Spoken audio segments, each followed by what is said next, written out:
When I slipped on my new VR headset, the room around me dissolved into pixels, and I found myself standing in a dimly lit forest. Shadows stretched unnaturally long in the moonlight, and the air was thick with a cold, suffocating fog. At first, it was breathtaking, an escape from the mundane reality I knew too well. But then, through the eerie silence, I heard the faintest whisper of my own voice pleading for help. It was coming from deeper within the woods, pulling me towards something unknown and terrifying. I couldn't shake the sense that this world wasn't just virtual, it was alive and watching. As I followed the voice, the path twisted and turned, leading me to a clearing where I saw myself trapped in a translucent cage. My double looked at me with desperate eyes, mirroring my own fear.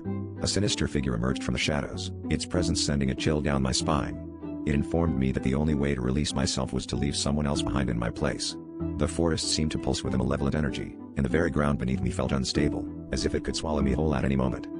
I was torn between the surreal nature of the world and the pressure of my own heart pounding in my chest.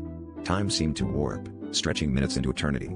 The other me looked so real, so alive, and I could almost hear the echo of their racing heart.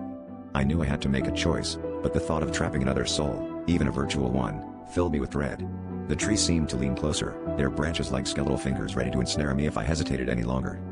With a trembling hand, I reached out, deciding the fate of my virtual self and the unknown entity I would leave behind. As I made my choice, the world around me began to disintegrate, the forest collapsing into a void of darkness.